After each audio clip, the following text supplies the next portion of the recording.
says often that Megan Courtney is probably Penn State's best player and always talks about her defense and how great it is. I'm always amazed at her offense. And Megan, the first thing I want to ask you is how do players like you and others who are built similarly, like let's say Samantha Bricio at USC and others, who are so tall and so thin, generate so much unbelievable power when you swing? Where does that come from? Well, if law of physics, I guess a good word to use would be torque. And I think the torque that we create with our arm and how fast our arm swing is creates a higher velocity. That's kind of the nerd side of me coming out. But the faster you swing your arm, the harder you hit it. So I don't have a lot of muscle necessarily as some other players might have on their arms or on the rest of their body, but I can swing my arm faster than a lot of people, which allow me to hit, I guess, as hard as they can. I like anytime we can use the word torque and, a little physics, that's great. You guys are in a good place right now, aren't you? But let me ask you about the beginning of the season. Were you better right when you came out of the blocks and you thought you might have been, looking ahead at a season where you knew Micah wasn't going to be playing with you for the first time and you had so many young players around you? I mean, we had a pretty good preseason to begin with. We were here all summer working as a team together, kind of figuring out who was going to play where.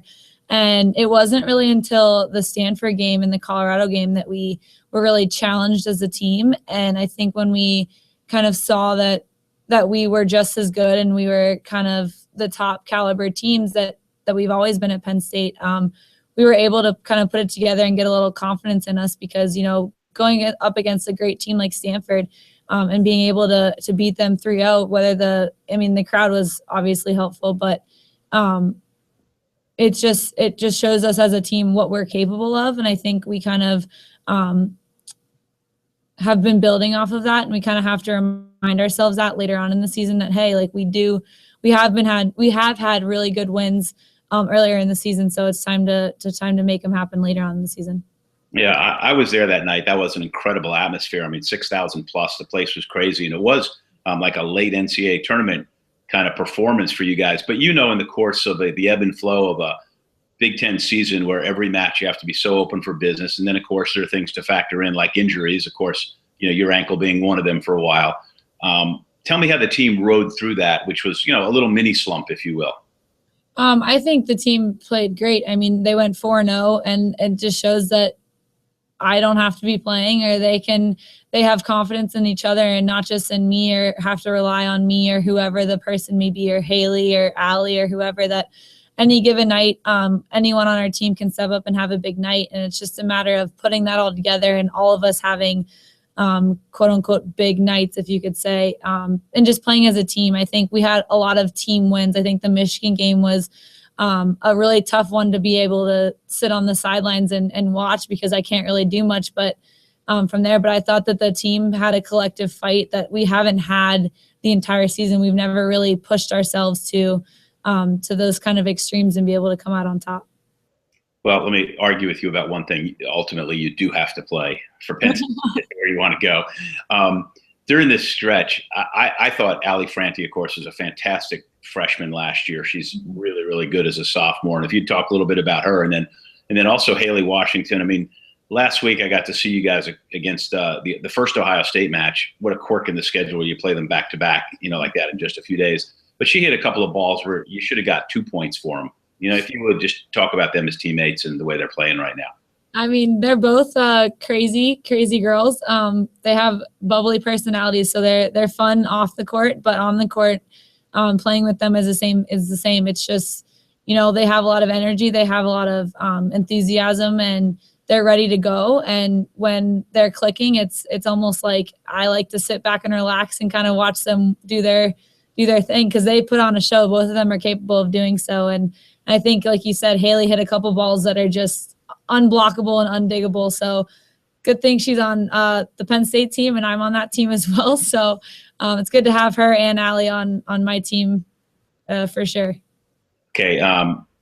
Couple of freshmen who, I guess when you're more than halfway through the Big Ten season and you've done what you guys have done, is it fair to say that freshmen are no longer freshmen and it's just time to think of them as veterans? Or is it still learning curve ahead, especially with November and December coming up? I think if I can say this, coach thinks that when you're a freshman, you're not a freshman anymore because you've been here from the summer. So summer is kind of your freshman year. And then when you hit preseason in our first game in August, he thinks that you should be ready to go all the time. So I guess I can hold them to that as well, but they definitely have adapted and learned and been able to compete with the best teams that we've played so far in Nebraska and Minnesota. And every other team, I think they've all had big games and big moments too. So there's definitely still a learning curve. I mean, I'm still learning as a senior what we need to do as a team, what to do in certain situations. So I think they just need to keep being confident and keep their head on their shoulders and not lose their cool when times get tough, because that's the thing that they don't necessarily have is the experience of being in pressure situations like a tournament.